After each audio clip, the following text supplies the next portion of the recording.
ಸಿದ್ಧವಾಗಿದ್ದೀರಾ ದೇವರ ವಾಕ್ಯವನ್ನ ಕೇಳೋದಕ್ಕೆ? ಆಮೇನ್.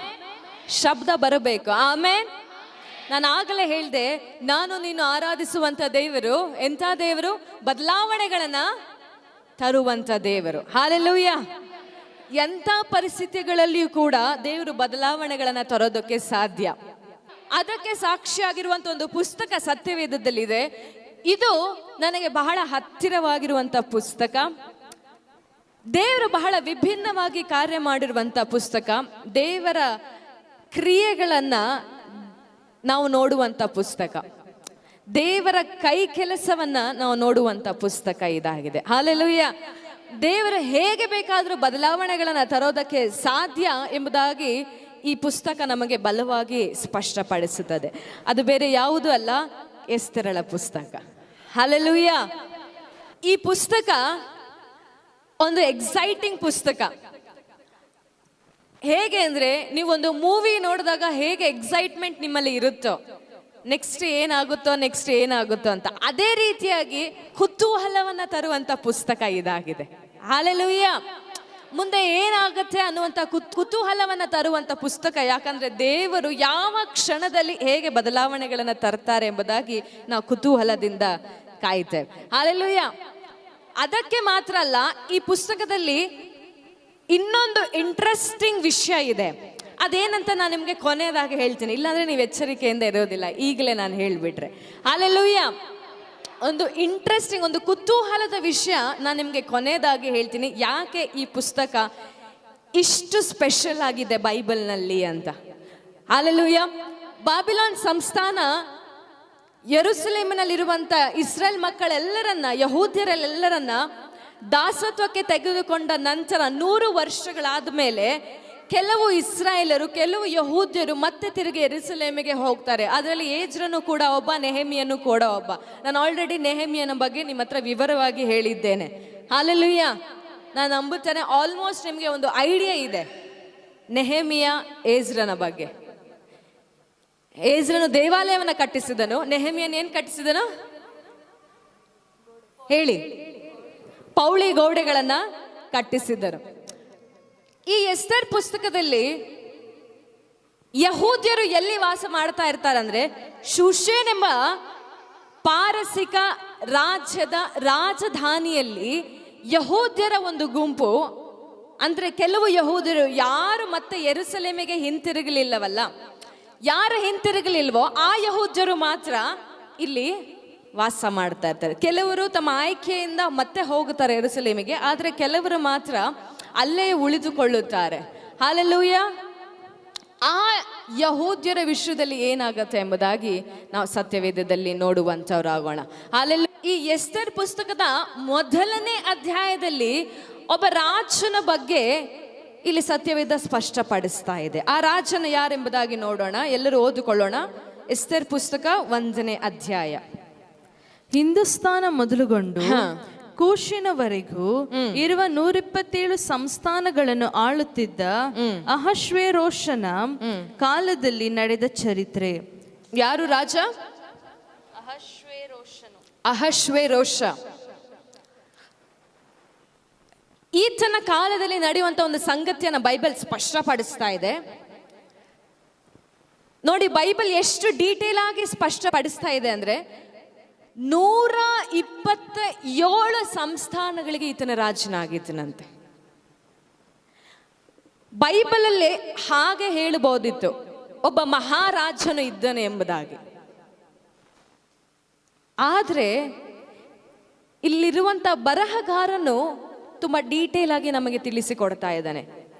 ಈತನು ಸುಮ್ಮನೆ ಮಹಾರಾಜ ಅಲ್ಲ, ಹಿಂದೂಸ್ತಾನ ಅಂದ್ರೆ ಭಾರತ ದೇಶವನ್ನು ಕೂಡ ಮೊದಲುಗೊಂಡು 127 ರಾಜ್ಯಗಳಿಗೆ ಮಹಾರಾಜನಾಗಿದ್ದನಿವನು. ಹಲ್ಲೆಲೂಯಾ. ಆ ಕಾಲದಲ್ಲಿ, ಆ ದಿನಗಳಲ್ಲಿ ಔತಣವನ್ನ ಏರ್ಪಡಿಸುವುದು ಬಹಳ ಕಾಮನ್ ಥಿಂಗ್ ಆಗಿತ್ತು. ಯಾವಾಗಲೂ ಕೂಡ ರಾಜರುಗಳು ಔತಣವನ್ನ ಏರ್ಪಡಿಸ್ತಾ ಇದ್ರು. ಯಾಕೆ ಔತಣಗಳನ್ನ ಏರ್ಪಡಿಸ್ತಾ ಇದ್ರು ಅಂದ್ರೆ ತಮ್ಮ ಕುಟುಂಬಕ್ಕೋಸ್ಕರ ಅಷ್ಟು ಮಾತ್ರವಲ್ಲ, ನೆರೆಹೊರೆಯ ರಾಜ್ಯದ ರಾಜರುಗಳನ್ನ ಕರೆದುಕೊಂಡು ಬಂದು ಇವರು ಯುದ್ಧದಲ್ಲಿ ಗೆದ್ದಿರುವಂತ ಲೂಟಿಗಳನ್ನ ತೋರಿಸೋದಕ್ಕೆ, ಅಷ್ಟು ಮಾತ್ರವಲ್ಲ ಅರಮನೆಯ ವೈಭವಗಳನ್ನ ತೋರಿಸೋದಕ್ಕೆ ರಾಜರುಗಳು ಯಾವಾಗಲೂ ಅಲ್ಲಿ ಔತಣಗಳನ್ನ ಏರ್ಪಡಿಸುತ್ತಾ ಇದ್ರು. ಅದೇ ಔತಣವನ್ನ ಇಲ್ಲಿ ಈ ಮಹಾರಾಜನು ಏರ್ಪಡಿಸಿದ್ದಾನೆ. ನಾವು ಈ ಅಧ್ಯಾಯವನ್ನು ಓದುವಾಗ ಗಮನಿಸಬಹುದು. ಇದು ಎಷ್ಟು ದಿನದ ಔತಣ ಅಂದ್ರೆ 180 ದಿವಸವರೆಗೆ ಇವನು ಔತಣ ಕೊಡ್ತಾ ಇದ್ದಾನೆ. ಅಂದ್ರೆ ಇವನ ರಾಜ ಎಷ್ಟು ಬಲವಾಗಿರ್ಬೋದು, ಎಷ್ಟು ದೊಡ್ಡದಾಗಿರ್ಬೋದು, ಈತನ ವೈಭವ ಎಷ್ಟು ದೊಡ್ಡದಾಗಿರ್ಬೋದು, ಯೋಚನೆ ಮಾಡ್ರಿ. ಹಲ್ಲೆಲೂಯಾ. ಇದರಲ್ಲಿ ಮುಂದೆ ಓದುತ್ತಾ ನೋಡ್ತೇವೆ, ಇವರು ಹೆಚ್ಚಾಗಿ ಏನು ಮಾಡ್ತಾ ಇದ್ರು, ಪಾನಗಳನ್ನ ಮಾಡುತ್ತಾ ಅಂದ್ರೆ ಡ್ರಿಂಕ್ಸ್ ಮಾಡ್ತಾ ತನ್ನ ವೈಭವವನ್ನು ತೋರಿಸ್ತಾ ಇದ್ದನು. ಅಲ್ಲಿರುವಂತವರೆಲ್ಲರೂ ಕೂಡ ಪಾನ ಸೇವನೆ ಮಾಡ್ತಾ ಇದ್ರು. ಒಂದು ದಿನ ರಾಜನಿಗೆ ಅನಿಸುತ್ತೆ, ತನ್ನ ಹೆಂಡತಿಯನ್ನ, ಅವಳ ಸುಂದರತ್ವವನ್ನ ಇಲ್ಲಿರುವಂತ ಎಲ್ಲಾ ರಾಜರಿಗೆ, ಬಂದಿರುವಂತ ಎಲ್ಲರಿಗೂ ನಾನು ತೋರಿಸ್ಬೇಕೆಂಬುದಾಗಿ ಕುಡಿದು ಬಿಟ್ಟಿದ್ದಾನಲ್ಲ ಅವನು. ಸೊ ಹಾಗಾಗಿ ಅವನಿಗೆ ಹಾಗನ್ಸುತ್ತೆ. ಆ ರಾಣಿಯ ಹೆಸರು ವಷ್ಟಿ ಅಂತ. ಆದ್ರೆ ಈ ರಾಣಿ ಅದನ್ನ ನಿರಾಕರಿಸುತ್ತಾಳೆ. ಯಾಕಂದ್ರೆ ಅದು ಅವಳಿಗೆ ಇನ್ಸಲ್ಟ್ ಕೂಡ. ಅವಳಿಗೆ ಗೊತ್ತಾಗುತ್ತೆ ಅವನು ಯಾವ ಮನಸ್ಥಿತಿಯಲ್ಲಿ ನನ್ನನ್ನು ಕರೀತಾ ಇದ್ದಾನೆ ಅಂತ. ರಾಣಿ ನಿರಾಕರಿಸಿದ ನಂತರ ಅಲ್ಲಿ ಒಂದು ತೀರ್ಮಾನ ಆಗತ್ತೆ. ತಮ್ಮ ಮಧ್ಯದಲ್ಲಿದ್ದಂತ ಪ್ರಧಾನ ಸೇವಕರಲ್ಲ ಏನೋ ಅಂತಾರೆ, ಮಿನಿಸ್ಟರ್ಸ್ಗಳನ್ನ, ಪ್ರಧಾನ ಮಿನಿಸ್ಟರ್ಸ್ಗಳೆಲ್ಲ ಸೇರಿ ಒಂದು ಡಿಸಿಷನ್ ಮಾಡ್ತಾರೆ. ಏನ್ ಡಿಸಿಷನ್ ಅಂದ್ರೆ, ಹೊಸ ರಾಣಿಯನ್ನ ನಾವು ಹುಡುಕೋಣ ಅಂತ. ಅಲ್ಲಿ ಇಂಟ್ರೊಡ್ಯೂಸ್ ಆಗುತ್ತೆ ಮೊರ್ದೆಕಾಯಿ ಮತ್ತೆ ಎಸ್ತರಳ ಪರಿಚಯ. ಅಲ್ಲಿಂದ ನಮಗೆ ಶುರುವಾಗತ್ತೆ. Hallelujah, hallelujah. ನೋಡಿ, ಈ ರಾಜ್ಯ ಪರಿಶುದ್ಧವಾದಂಥ ರಾಜ್ಯವಲ್ಲ, ಪಾಪದಲ್ಲಿ ತುಂಬಿದಂಥ ರಾಜ್ಯ. ಆದ್ರೆ ಅಲ್ಲಿ ಎಸ್ತರಳು ಬರಬೇಕಂದ್ರೆ ಒಂದು ಜಾಗ ಖಾಲಿ ಇರಬೇಕಿತ್ತು. ದೇವರು ಆ ರಾಜ್ಯದಲ್ಲಿ ತನ್ನ ರಾಜ್ಯವನ್ನು ಸ್ಥಾಪಿಸುವುದಕ್ಕೆ ಒಂದು ಜಾಗವನ್ನ ಹುಡುಕುತ್ತಾ ಇದ್ರು. ಅದು ಯಾವ ರೀತಿಯಾಗಿ ಕೂಡ ಬರಬಹುದು. ಆ ಜಾಗ ಖಾಲಿ ಆದ ತಕ್ಷಣ ಎಸ್ತರಳನ ದೇವರು ಅಲ್ಲಿ ಪಟ್ಟಕ್ಕೆ ಏರಿಸೋದಕ್ಕೆ ಪ್ರಯತ್ನ ಪಡ್ತಾರೆ. ಅವಳು ಎಲ್ಲರ ದಯೆಯನ್ನು ಹೊಂದಿ ಆ ಪಟ್ಟಕ್ಕೆ ಬರುತ್ತಾಳೆ ಕೂಡ. ಯಾಕಂದ್ರೆ ದೇವರ ದಯ ಅವಳ ಮೇಲೆ ಎತ್ತಿದ್ದಕ್ಕೆ. ಇಡೀ ಬೈಬಲಲ್ಲಿ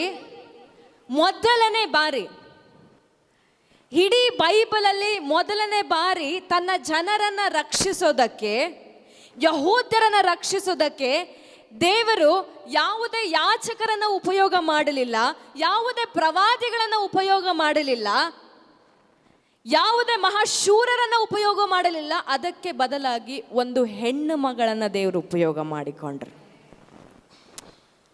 ಹೆಣ್ಣು ಮಕ್ಕಳ ಮುಖಾಂತರವಾಗಿ ಅನೇಕ ಬದಲಾವಣೆಗಳು ಸಭೆ, ಸೇವೆ, ರಾಜ್ಯ, ದೇಶದಲ್ಲಿ ತರೋದಕ್ಕೆ ಸಾಧ್ಯ. ನಿಮ್ಮನ್ನು ನೀವು ಕೀಳಾಗಿ ನೋಡಬೇಡ್ರಿ. ಹಲ್ಲೆಲೂಯ. ನಿಮ್ಮನ್ನು ನೀವು ಕೀಳಾಗಿ ನೋಡಬೇಡ್ರಿ. ದೇವರು ನಿಮಗೋಸ್ಕರ ಇಟ್ಟಿರುವಂಥ ಕರೆ ಬಹು ದೊಡ್ಡದು. ನಿಮಗೆ ಜನರನ್ನು ಬಿಡಿಸಿಕೊಂಡು ಬರುವಂಥ ಅಧಿಕಾರವನ್ನು ದೇವರು ನಿಮಗೆ ಕೊಟ್ಟಿದ್ದಾರೆ. ಹಲ್ಲೆಲೂಯ. ದೇವರವತ್ತು ಯಾರನ್ನು ಹುಡುಕಲಿಲ್ಲ, ಆತನು ಹುಡುಕಿದ್ದು ಎಸ್ತರಳನ್ನ ಮಾತ್ರ. ಅಲ್ಲಿ ಯಾಜಕರಿದ್ದರು, ಲೇವಿಯರಿದ್ದರು, ಗಾಯಕರಿದ್ದರು, ಪ್ರವಾದಿಗಳಿದ್ದರು ಅಂತ ಇಡೀ ಪುಸ್ತಕದಲ್ಲೇ ಎಲ್ಲೂ ಬರೆಯಲ್ಪಟ್ಟಿಲ್ಲ. ಎಸ್ತರಳ್, ಮೊರ್ದೆಕಾಯ್. ಅದರಲ್ಲಿ ಮೇನ್ ಪಾರ್ಟ್ ಬರೋದ ಯಾರದು? ಎಸ್ತರಳ ಬಗ್ಗೆ. ಎಸ್ತರಳ ಮುಖಾಂತರವಾಗಿ ದೇವರು ಯಹೂದ್ಯರನ್ನ, ಅಂದ್ರೆ ತನ್ನ ಸಂಸ್ಥಾನವನ್ನ, ದೇವರ ಸಂಸ್ಥಾನವನ್ನ ಉಳಿಸಿಕೊಳ್ಳೋದಕ್ಕೆ ದೇವರು ಪ್ರಯತ್ನ ಪಡುತ್ತಾರೆ. ಹಲ್ಲೆಲೂಯ. ಹೇಗೆ ಪಟ್ಟಕ್ಕೆ ಬರ್ತಾಳೆ? ವಷ್ಟಿ ಆ ಜಾಗದಿಂದ ಖಾಲಿ ಆದಮೇಲೆ ಎಸ್ತರಳು ಆ ಪಟ್ಟಕ್ಕೆ ಬರ್ತಾಳೆ. ಆದರೆ ಅವಳು ಯಹೂದ್ಯಳು, ಅವಳು ಯಹೂದಿ ಎಂಬುದಾಗಿ ರಾಜನಿಗೆ ತಿಳಿಸಿರೋದಿಲ್ಲ. ಎಸ್ತೇರಳು ರಾಣಿ ಆದಮೇಲೆ ಒಂದು ದಿನ ಮೊರ್ದೆಕೈ ಎಲ್ಲಿರ್ತಾನೆ?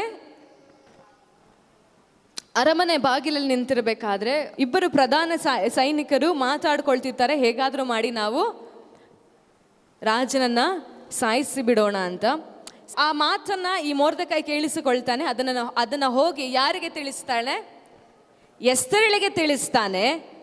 ಎಸ್ತೇರಳು ಇದನ್ನ ರಾಜನಿಗೆ ತಿಳಿಸಿ ರಾಜನನ್ನ ಉಳಿಸಿಕೊಳ್ಳುತ್ತಾಳೆ. ರಾಜನ ಪ್ರಾಣವನ್ನ ಅವಳು ಉಳಿಸುತ್ತಾಳೆ. ಇದನ್ನ ಒಂದು ಗ್ರಂಥದಲ್ಲಿ ಅವರು ಬರೆದುಕೊಳ್ತಾರೆ. ಎಲ್ಲಿ ಬರೀತಾರೆ? ಗಮನವಿಟ್ಟು ಕೇಳಿಸ್ಕೊಳ್ಬೇಕು. ಎಲ್ಲಿ ಬರೀತಾರೆ ಈ ಸಂಗತಿಯನ್ನ? ಅಂದ್ರೆ ಮೊರ್ದೆಕೈ ಹೆಸರನ್ನ ಈ ರೀತಿಯಾಗಿ ಈ ದಿನದಲ್ಲಿ ಇವನು ನನ್ನ ಪ್ರಾಣವನ್ನ ಬದುಕಿಸಿದ್ದಾನೆ ಎಂಬುದಾಗಿ ಬುಕ್ ಆಫ್ ಡೀಡ್ಸ್ ಅಂತ ಹೇಳ್ತಾರೆ ಇಂಗ್ಲಿಷ್ನಲ್ಲಿ, ಅಂದ್ರೆ ಜ್ಞಾಪಕ ಪುಸ್ತಕ. ಜ್ಞಾಪಕ ಪುಸ್ತಕದಲ್ಲಿ ಇದನ್ನ ಬರೆಸಿಕೊಡ್ತಾನೆ. ನಂತರ ಒಬ್ಬ ವಿಲನ್ ಎಂಟ್ರಿ ಆಗ್ತಾನೆ ಇಲ್ಲಿ, ಹಾಮಾನ್. ಈತನು ಆಗಾಗನ ವಂಶದವನು ಎಂಬುದಾಗಿ ಸತ್ಯವೇದ ತಿಳಿಸುತ್ತದೆ 3ನೇ ಅಧ್ಯಾಯದಲ್ಲಿ ಎಂಬುದಾಗಿ ನಾನು ನೆನೆಸ್ತೇನೆ. ಆಗಾಗನ ವಂಶ ಎಲ್ಲಿಂದ ಬಂತು ಅಂದರೆ ಕಾನಾನ್ಯರ ವಂಶದಿಂದ. ಇದನ್ನ 1 ಸಾಮುವೇಲ 15ನೇ ಅಧ್ಯಾಯದಲ್ಲಿ ನೀವು ನೋಡಬಹುದು. ಹಲ್ಲೆಲೂಯಾ. ಈತನು ಕಾನಾನ್ಯನ ವಂಶದವನು, ಆಗಾಗನು. ಹಾಗಾಗಿ ಅವನು ಪರ್ಷಿಯ ದೇಶದವನು ಅಲ್ಲ. ಆದರೆ ಅಲ್ಲಿ ರಾಜನು ಅವನಿಗೆ ಒಳ್ಳೆ ಮುಖ್ಯ ಸ್ಥಾನವನ್ನು ಕೊಟ್ಟಿರ್ತಾನೆ, ಅಂದರೆ ಪ್ರಧಾನ ಮಂತ್ರಿಯಾಗಿ, ಅಂದರೆ ರಾಜನ ಕೆಳಗೆ ನೆಕ್ಸ್ಟ್ ಬರೋದೆ ಅವನು. ಹಲ್ಲೆಲೂಯಾ. ಅಷ್ಟು ಮಾತ್ರವಲ್ಲ, ಅವನಿಗೆ ಮುದ್ರೆಯುಂಗರವನ್ನು ಕೊಟ್ಟಿರ್ತಾನೆ, ಅಂದರೆ ಅಧಿಕಾರವನ್ನು ಕೊಟ್ಟಿರ್ತಾನೆ. ಅಧಿಕಾರವನ್ನು ಕೊಟ್ಟು ರಾಜನೊಂದು ಆಜ್ಞೆಯನ್ನು ಹೊರಡಿಸುತ್ತಾನೆ. ಏನದು ಆಜ್ಞೆ? ಎಲ್ಲರೂ ಇವನಿಗೆ ಅಡ್ಡ ಬೀಳಬೇಕು. ಇವನೆಲ್ಲಿ ಕಾಣಿಸ್ಕೊಳ್ತಾನೋ ಅಲ್ಲಿ ಇವನಿಗೆ ನೀವು ಅಡ್ಡ ಬೀಳಬೇಕಂತ. ಎಲ್ಲರೂ ಅಡ್ಡ ಬೀಳ್ತಾರೆ, ಆದರೆ ಯಾರು ಮಾತ್ರ ಅಡ್ಡ ಬೀಳೋದಿಲ್ಲ? ಮೊರ್ದೆಕೈ ಅಡ್ಡ ಬೀಳೋದಿಲ್ಲ. ಇದನ್ನು ನೋಡಿದಂಥ ಜನರು ಏನು ಮಾಡ್ತಾರೆ? ಇವನು ಯಹೂದ್ಯನಲ್ವಾ, ಇವನು ಯಾಕೆ ಅಡ್ಡ ಬೀಳ್ತಿಲ್ಲ ಎಂಬುದಾಗಿ ಹೋಗಿ ಮೊರ್ದೆಕೈ ಹತ್ರ ಕಂಪ್ಲೇಂಟ್ ಮಾಡ್ತಾರೆ.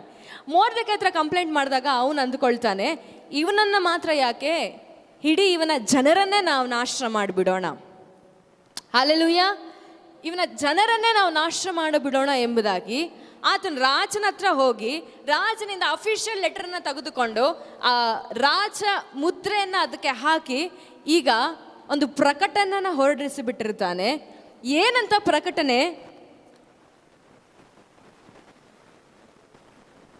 ಆಗಾರ್ ಮಾಸದಲ್ಲಿ 13ನೇ ದಿನದಲ್ಲಿ ಎಲ್ಲ ಯಹೂದ್ಯರು ಕೊಲ್ಲಲ್ಪಡಬೇಕು. ಹಲ್ಲೆಲೂಯಾ. 13ನೇ ದಿನದಲ್ಲಿ, ಅಂದರೆ 11ನೇ ತಿಂಗಳ 13ನೇ ದಿನದಲ್ಲಿ ಎಲ್ಲ ಯಹೂದ್ಯರನ್ನ ಸಾಯಿಸಬಿಡಬೇಕು. ಈ ರಾಜಾಜ್ಞೆಯನ್ನ ಹಾಮಾನನು ಹೊರಡಿಸುತ್ತಾನೆ. ಈ ರಾಜಾಜ್ಞೆಯನ್ನು ಹೊರಡಿಸೋದಕ್ಕೆ ಆತನು ಮೊದಲು ಇದರಲ್ಲಿ ಚೀಟು ಹಾಕುತ್ತಾನೆ ಎಂಬುದಾಗಿ ತಿಳಿಸಲ್ಪಟ್ಟಿದೆ. ಇಂಗ್ಲಿಷ್ನಲ್ಲಿ ಪೂರ್ ಎಂಬುದಾಗಿ ಇದೆ, ಅಂದರೆ ಡೈಸ್ ನೋಡಿದಿರಲ್ಲ, ಸ್ನೇಕ್ ಆ್ಯಂಡ್ ಲ್ಯಾಡರ್ ಆಡ್ಬೇಕಾದ್ರೆ ನಾವು ಡೈಸ್ ಹಾಕ್ತೀವಿ, ಗೊತ್ತಾ? ಸೊ ಅದರ ಮುಖಾಂತರವಾಗಿ ಆತನ ಒಂದು ಡೇಟನ್ನು ಫಿಕ್ಸ್ ಮಾಡ್ತಾನೆ. ಪುರೀಮ್ ದಿನದಲ್ಲಿ, ಪುರೀಮ್ ಅಂತ ನಂತರ ಎಸ್ತೇರಳು ಇದಕ್ಕೆ ಹೆಸರನ್ನು ಕೊಡ್ತಾಳೆ. ಆ ಪೂರ್ ಮುಖಾಂತರವಾಗಿ ಬಂದಂಥ ದಿನದಲ್ಲಿ ಯಹೂದ್ಯರ ಅಂತ್ಯವನ್ನು ಈತನು ಬರೆದಿಡುತ್ತಾನೆ. ಯಾಕೆ ಇಷ್ಟೆಲ್ಲ ನಾನು ಎಕ್ಸ್ಪ್ಲೇನ್ ಮಾಡ್ತಾ ಇದ್ದೇನೆ ಅಂದರೆ, ಎಷ್ಟೋ ಜನರಿಗೆ ಹಿಸ್ಟ್ರಿನೇ ಗೊತ್ತಿಲ್ಲ, ಕೆಲವರಿಗೆ ಮಾತ್ರ ಗೊತ್ತು. ಇನ್ನು ಕೆಲವರು ಹೊಸ ಜನರು ಆನ್ಲೈನಲ್ಲಿ ಕೇಳ್ತಾ ಇರ್ತಾರೆ, ಅವರಿಗೆ ನಾನು ಏನು ಹೇಳ್ತಾ ಇದ್ದೀನಿ ಅಂತ ಅರ್ಥ ಆಗಬೇಕು, ನಾನು ಎಲ್ಲಿಂದ ಬರ್ತಾ ಇದ್ದೀನಿ ಅಂತ ಅರ್ಥ ಆಗಬೇಕು. ಹಲ್ಲೆಲೂಯಾ. ಹಲ್ಲೆಲೂಯಾ. ಆತನ ದಿನ ಡಿಸೈಡ್ ಮಾಡಿ ರಾಜ ಮುದ್ರೆಯನ್ನು ತೆಗೆದುಕೊಂಡು ರಾಜಾಜ್ಞೆಯನ್ನು ಹೊರಡಿಸಿ ಬಿಡ್ತಾನೆ. ಇದನ್ನು ತಿಳಿದ ಮೊರ್ದೆಕೈ ಏನು ಮಾಡ್ತಾನೆ? ಗೋಣಿ ತಟ್ಟನ್ನು ತಟ್ಟುಕೊಂಡು ಅರಮನೆ ಮುಂದೆ ಹೋಗಿ ಕೂರ್ತಿರ್ತಾನೆ. ಅವಾಗ ಎಸ್ತೇರಳು ಬಟ್ಟೆ ಕೊಟ್ಟು ಕಳಿಸ್ತಾಳೆ, ಏನಾಯಿತು, ಯಾಕೆ ಹೀಗೆ ಮಾಡ್ತಾ ಇದ್ದೆ ಅಂತ.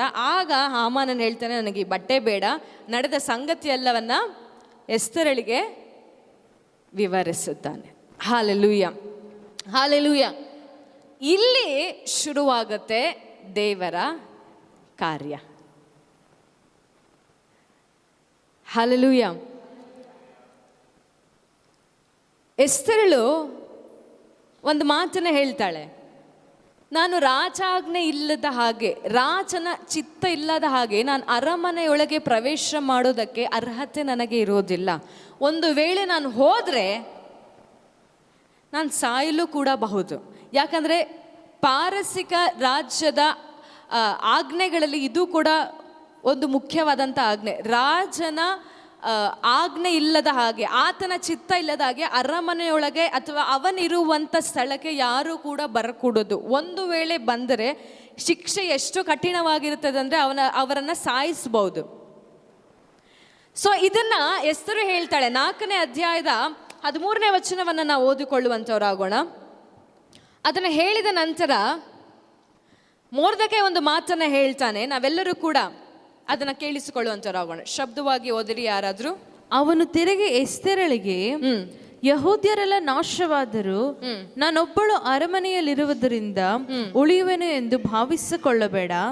ನೀನು ಈಗ ಸುಮ್ಮನಿದ್ದು ಬಿಟ್ಟರೆ ಬೇರೆ ಕಡೆಯಿಂದ ಯಹೂದ್ಯರಿಗೆ ಸಹಾಯವೂ ವಿಮೋಚನೆಯೂ ಉಂಟಾದವು. ಒಂದು ನಿಮಿಷ ನೋಡಿ, ಇಲ್ಲಿ ಮೊರ್ದೆಕೈ ಸ್ಪಷ್ಟಪಡಿಸ್ತಾ ಇದ್ದಾನೆ, ನೀನ್ ಸುಮ್ಮನಿದ್ರೆ ನೀನು ಕೂಡ ಉಳಿಯಲ್ಲ ಎಂಬುದಾಗಿ ಮೊರ್ದೆಕೈ ಹೇಳ್ತಾ ಇದ್ದಾನೆ. ನಿನ್ನನ್ನು ದೇವರು ಈ ಪಟ್ಟಕ್ಕೆ ತಂದಿದ್ದು ನಿನ್ನ ಸ್ವಲಾಭಕ್ಕೋಸ್ಕರ ಮಾತ್ರವಲ್ಲ, ದೇವರ ಮಕ್ಕಳ ಲಾಭಕ್ಕೋಸ್ಕರ.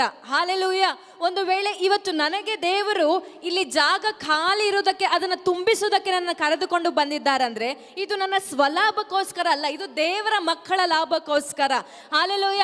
ಒಂದು ವೇಳೆ ದೇವರು ನಿನಗೆ ಹಾನರ್ ಮಾಡಿ, ನಿನಗೆ ಗೌರವವನ್ನು ಕೊಟ್ಟು ಒಂದು ಸ್ಥಳಕ್ಕೆ ನಿನ್ನನ್ನು ಕರೆದುಕೊಂಡು ಹೋಗುತ್ತಾ ಇದ್ದಾರೆ ಅಂದ್ರೆ ಅದು ನಿನ್ನ ಲಾಭಕ್ಕೆ ಮಾತ್ರ ಅಲ್ಲ, ಅದು ದೇವರ ಮಕ್ಕಳ ಲಾಭಕ್ಕೆ, ದೇವರ ರಾಜ್ಯ ಸ್ಥಾಪನೆ ಆಗೋದಕ್ಕೆ, ದೇವರ ಚಿತ್ತ ನೆರವೇರೋದಕ್ಕೆ.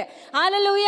ಅದಕ್ಕೆ ಮೊರ್ದೆಕೈಲಿ ಏನ್ ಸ್ಪಷ್ಟಪಡಿಸ್ತಾ ಇದ್ದಾನೆ ಅಂದ್ರೆ, ನೀನು ರಾಜನ ಹೆಂಡತಿ ಆಗಿರಬಹುದು, ಆದ್ರೆ ನೀನು ಯಹೂದ್ಯಳಾಗಿರುವುದರಿಂದ ನಿನ್ನನ್ನು ಹೊರತುಪಡಿಸಿ ನಿನ್ನನ್ನು ಈ ಕಾರ್ಯದಲ್ಲಿ ಬಿಟ್ಟು ಬಿಡೋದಿಲ್ಲ, ನಿನ್ನನ್ನು ಸೇರಿಸಿಕೊಂಡು ಕೂಡ ಸಾಯಿಸಿ ಬಿಡುತ್ತಾರೆ. Hallelujah, hallelujah. ದೇವರು ಒಂದು ವೇಳೆ ನಮಗೆ ಒಂದು ಗೌರವದ ಸ್ಥಾನವನ್ನು ಕೊಡ್ತಾ ಇದ್ದಾನಂದ್ರೆ ಅದರ ಹಿಂದೆ ಇರುವಂಥ ಉದ್ದೇಶವನ್ನು ತಿಳಿದುಕೊಳ್ಳುವಷ್ಟು ಸೂಕ್ಷ್ಮತೆ ನಮ್ಮಲ್ಲಿರಬೇಕು. Hallelujah, hallelujah. ದೇವರು ಸುಮ್ಮನೆ ಒಂದು ಸ್ಥಾನವನ್ನು ನಿಮ್ಮ ಜೀವಿತದಲ್ಲಿ ತೆಗೆದುಕೊಂಡು ಬರೋದಿಲ್ಲ. ಅದರ ಹಿಂದೆ ಒಂದು ದೊಡ್ಡ ಉದ್ದೇಶವನ್ನು ದೇವರಿಟ್ಟಿರ್ತಾರೆ. ಮುಂದೆ ಹೋದಮ್ಮ. ನೀನಾದರೂ ನಿನ್ನ ತಂದೆಯ ಮನೆಯವರೊಡನೆ ನಾಶವಾಗುವಿ. ಇದಲ್ಲದೆ ನೀನು ಇಂಥ ಸಂದರ್ಭಕ್ಕಾಗಿಯೇ ಪಟ್ಟಕ್ಕೆ ಬಂದಿರಬಹುದು, ಯಾರು ಬಲ್ಲರು ಎಂದು ಹೇಳಿ ಕಳುಹಿಸಿದನು. ಹಲ್ಲೆಲೂಯ.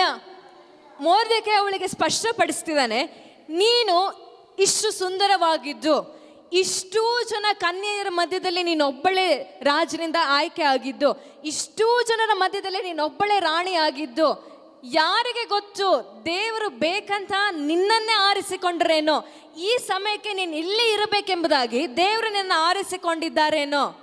ಇದೆಲ್ಲ ದೇವರ ಪ್ಲಾನ್ ಅಂತ ನಿನಗೆ ಅನ್ನಿಸೋದಿಲ್ವಾ ಎಸ್ತರಳೆ? ಒಂದು ವೇಳೆ ನೀನು ಸಹಾಯ ಮಾಡಲಿಲ್ಲ ಅಂದರೆ ದೇವರು ತನ್ನ ಜನರನ್ನು ರಕ್ಷಿಸೋದಕ್ಕೆ ಇನ್ನೊಬ್ಬರನ್ನ ಬೇಕಾದ್ರೆ ಕರೆದುಕೊಂಡು ಬರೋದಕ್ಕೆ ಶಕ್ತನಾಗಿದ್ದಾನೆ.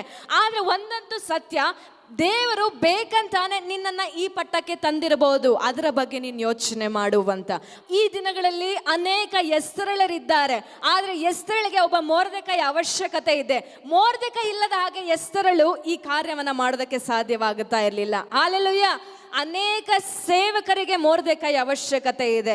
ನಮ್ಮನ್ನು ಉತ್ತೇಜನ ಪಡಿಸುವಂತ ಜನರ ಅವಶ್ಯಕತೆ ಇದೆ. ನೀನು ಇಂಥ ದಿನಕ್ಕೋಸ್ಕರ ದೇವರ ಸೇವೆಗೆ ಕರೆಯಲ್ಪಟ್ಟಿದ್ಯಾ? ನಿನ್ನ ಮುಖಾಂತರವಾಗಿ ಅನೇಕ ಜನರು ರಕ್ಷಣೆಗೆ ಬರುತ್ತಾರೆ, ನಿನ್ನ ಮುಖಾಂತರವಾಗಿ ಅನೇಕ ಜನರು ಬಿಡುಗಡೆಗೆ ಬರುತ್ತಾರೆ ಅನ್ನುವಂಥ ಮೊರ್ದೆಕೈ ನನಗೆ ನಿಮಗೆ ಇವತ್ತು ಅವಶ್ಯಕತೆ ಇದೆ. ಹಾಲೆಲೂಯ. ಮೊರ್ದೆಕೈ ಇದ್ದಂಥ ನಂಬಿಗಸ್ತಿಕೆ ನೋಡಿ, ಅವನಲ್ಲಿದ್ದಂಥ ನಂಬಿಗಸ್ತಿಕೆ, ಅವನಲ್ಲಿದ್ದಂಥ ಧೈರ್ಯ ನೋಡ್ರಿ. ನೀನಿಲ್ಲ ಅಂದರೆ ಇನ್ನೊಬ್ಬರನ್ನ ಬೇಕಾದರೆ ದೇವರು ಕರೆದುಕೊಂಡು ಬರ್ತಾರೆ, ಆದರೆ ನೀನು ನಿನ್ನ ಮೇಲಿಟ್ಟಿರುವಂಥ ಕರೆಯ ಬಗ್ಗೆ ಒಂದು ಸರಿ ಯೋಚನೆ ಮಾಡು. ಹಲ್ಲೆಲೂಯ. ಈಗ ಎಸ್ತಳಿಗೆ ಒಂದು ಧೈರ್ಯ ಬರುತ್ತೆ.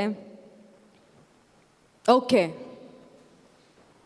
ನಾನು ರಾಜ ವಿಧಿಯನ್ನು ದಾಟಿ ಹೋಗೋದಕ್ಕೆ ಸಿದ್ಧಳಾಗ್ತೇನೆ, ಸತ್ತರೆ ಸಾಯ್ತೇನೆ, ನಾನು ಏನು ಹೇಳಬೇಕೋ ಅದನ್ನು ರಾಜನ ಹತ್ರ ಹೇಳಿಬಿಡ್ತೆ. ಈ ಧೈರ್ಯ ಅವಳಿಗೆ ಬಂದಿದ್ದು ಒಬ್ಬ ಮೊರ್ದೆಕೈಯಿಂದ. ನಾನು ಸತ್ತರೂ ಪರವಾಗಿಲ್ಲ, ದೇವರ ರಾಜ್ಯ ಸ್ಥಾಪನೆ ಆಗಬೇಕಂದ್ರೆ ಒಬ್ಬ ಮೊರ್ದೆಕಾಯಿ ಅವಶ್ಯಕತೆ ನನಗೆ ನಿನಗೆ ಇದೆ. Hallelujah, hallelujah. ಲೌಕಿಕವಾಗಿ ಜನರಾದಾಗಿದ್ರೆ ಆತ್ಮಿಕವಾಗಿ ಪರಿಶುದ್ಧಾತ್ಮನೆ ನನ್ನ ನಿನ್ನ ಮೊರ್ದೆಕಾಯಿ. ಹಾಲೆಲೂಯ. ಇಂಥ ಸಮಯಕ್ಕಾಗಿಯೇ ನನ್ನನ್ನು ನಿನ್ನನ್ನು ದೇವರು ಆರಿಸಿಕೊಂಡಿದ್ದಾರೆ ಎಂಬುದಾಗಿ ಪರಿಶುದ್ಧಾತ್ಮನು ದಿನನಿತ್ಯವೂ ನಮಗೆ ಹೇಳ್ತಾನೆ. ಇಂಥ ಸಂದರ್ಭಕ್ಕಾಗಿಯೇ ನಿನ್ನನ್ನು ದೇವರು ಈ ಕುಟುಂಬದಲ್ಲಿ ಕಳಿಸಿದರು, ಇಂಥ ಸಂದರ್ಭಕ್ಕಾಗಿಯೇ ದೇವರು ನಿನ್ನನ್ನು ಈ ಸಭೆಯಲ್ಲಿ ಕಳಿಸಿಕೊಟ್ರು, ಇಂಥ ಸಂದರ್ಭಕ್ಕಾಗಿಯೇ ದೇವರು ನಿನ್ನನ್ನು ಈ ಊರಿಗೆ ಕಳಿಸಿಕೊಟ್ರು, ಈ ರಾಜ್ಯಕ್ಕೆ ಈ ದೇಶಕ್ಕೆ ಕಳಿಸಿಕೊಟ್ರು ಎಂಬುದಾಗಿ ಪರಿಶುದ್ಧಾತ್ಮನೇ ಹೇಳ್ತಾ ಇದ್ದ. ಹಲ್ಲೆಲೂಯಾ. ಜನರನ್ನ ಬಿಡಿಸುವುದಕ್ಕಾಗಿಯೇ ನಿಮ್ಮನ್ನ ಈಗಿರುವಂತ ನಿಮ್ಮ ಪ್ರಾಂತ್ಯಗಳಿಗೆ ದೇವರು ಕಳಿಸಿಕೊಟ್ಟಿದ್ದು. ನೀವು ಎಲ್ಲಿ ಇದ್ದೀರೋ ಅಲ್ಲಿನ ಎಸ್ತರ್ ನೀವು. ಹಲ್ಲೆಲೂಯಾ. ಎಲ್ಲರಿಗೂ ಹೇಳ್ತಾ ಇದ್ದೀನಿ, ನೀವು ಯಾವ ಊರಿನಲ್ಲಿ ಇದ್ದೀರೋ ಆ ಊರಿನ ಎಸ್ತರ್ ನೀವು, ಜನರನ್ನ ಬಿಡಿಸುವಂತ ಎಸ್ತರ್ ನೀವು. ಹಲ್ಲೆಲೂಯಾ. ಎಸ್ತರ್ಗೆ ಇನ್ನೊಂದು ಹೆಸರು ಹದೆಸ್ಸ. ಇದು ಎಸ್ತರ್ ಹಿಬ್ರಿಯು ನೇಮ್ ಅಲ್ಲ. ಹದೆಸ್ಸ ಅನ್ನೋದು ಇಬ್ರಿಯ ಹೆಸರು ಎಸ್ತರಳಿಗೆ ಇದ್ದದ್ದು. ಅದರ ಅರ್ಥ ಏನು ಗೊತ್ತಾ? ಪರಿಮಳ, ಸುಗಂಧ ದ್ರವ್ಯ. ನೋಡಿ, ಪರಿಮಳ ಅಂದರೆ ಒಳ್ಳೆಯ ವಾಸನೆ. ಅದು ಎಲ್ಲೇ ಇಟ್ಟಿದ್ರೂ ಕೂಡ ಅದು ಹರಡುತ್ತದೆ. ನೀವು ವಾಸನೆನ ಒಂದೇ ಕಡೆ ಹಿಡಿದಿಟ್ಕೊಳ್ಳೋದಕ್ಕೆ ಸಾಧ್ಯನಾ? ನೀವು ಎಲ್ಲಿದ್ದೀರೋ ಅಲ್ಲಿ ದೇವರ ಪರಿಮಳವನ್ನು ಬೀರೋದಕ್ಕೆ ಅಲ್ಲಿ ನಿಮ್ಮನ್ನು ಇರಿಸಿದ್ದಾರೆ. ನಿಮ್ಮ ಮುಖಾಂತರವಾಗಿ ಸುವಾಸನೆ ಬರಬೇಕಲ್ಲಿ ಅಂತ. ಹಲ್ಲೆಲೂಯಾ. ಮೊರ್ದೆಕೈ ಅವಳನ್ನು ಬಲಪಡಿಸಿದ ಮೇಲೆ ಎಸ್ತರಳು ಬಲಗೊಳ್ಳುತ್ತಾಳೆ. ನಂತರ ಇಬ್ಬರು ಒಂದು ಪ್ಲ್ಯಾನಿಂಗ್ಗೆ ಬರ್ತಾರೆ, ಒಂದು ಅಂಡರ್ಸ್ಟ್ಯಾಂಡಿಂಗ್ಗೆ ಬರ್ತಾರೆ. ಏನಂದರೆ, ನಾನು ರಾಜನನ್ನ ಹಾಮಾನನ್ನ ಔತಣಕ್ಕೆ ಕರೀತೀನಿ. ಹಲ್ಲೆಲೂಯಾ. ಎಸ್ತರಳು ಧೈರ್ಯ ಮಾಡುತ್ತಾಳೆ, ಹೋಗ್ತಾಳೆ ರಾಜ ಸನ್ನಿಧಿಯಲ್ಲಿ. ಅಲ್ಲಿ ರಾಜನ ದಯೆಯನ್ನು ಹೊಂದುತ್ತಾಳೆ.